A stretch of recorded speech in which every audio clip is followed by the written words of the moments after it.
Hello বন্ধুরা, চলে এসেছি আজকে আরও একটি নতুন ভিডিও নিয়ে চলে এসেছি।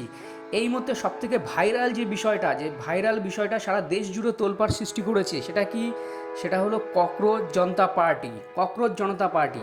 তরুণদের তৈরি করা একটা গ্রুপ বা একটা পার্টি, তার নাম ককরোচ জনতা পার্টি। এই বিষয়টা তোমাদের একটু আমি খুলে বলি, যে যার 3 দিনের সদস্য সংখ্যা প্রায় 70,000 হয়ে গেছে। 3 দিনেই তার সদস্য সংখ্যা 70,000 হয়ে গেছে। তরুণ যুবকদের দ্বারা তৈরি করা এই ককরোচ জনতা পার্টি দেশের বেকার এবং তরুণ বা জেনজি জেনারেশনের দ্বারা তৈরি করা একটা নতুন পার্টি হলো ককরোচ জনতা পার্টি। বিষয়টা তোমাদের আমি একটু দেখিয়ে দিই। যে দেশের প্রধান বিচারপতি, সুপ্রিম কোর্টের প্রধান বিচারপতি সূর্যকান্ত, তিনি একটি তির্যক মন্তব্য করে বা বিতর্কিত মন্তব্য করে। কাদেরকে নিয়ে? না, দেশের বেকার ও তরুণ জেনারেশনকে নিয়ে একটা বিতর্কিত মন্তব্য করে। তিনি কি বলেন?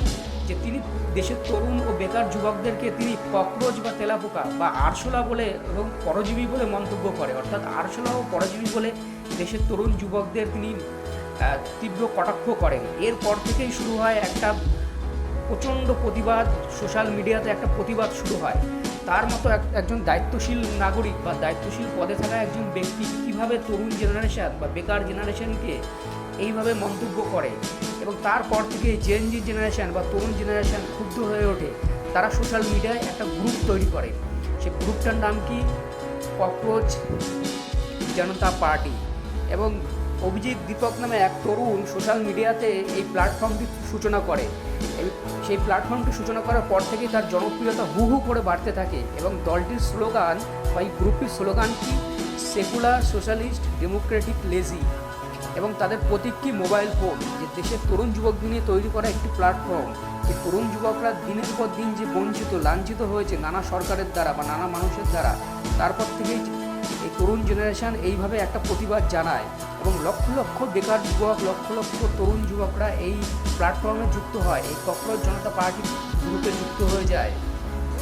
এবং নানা পত্রিকাতেও এই বিষয়টা উঠে আসে। দেশের নানা রকম পত্রিকাতেই এই বিষয়টা উঠে আসে যে চিফ জাস্টিস বা প্রধান বিচারপতির মুখ থেকে এরকম একটা আপত্তিকর মন্তব্য কি আদৌ মানায়, বা তিনি এই মন্তব্যটি কি আসলে কি তিনি এর জন্য ক্ষমা চাইবেন বা উইথড্র করবেন, এই বিষয়টা নিয়েও নানা পত্রিকায় উঠে আসে।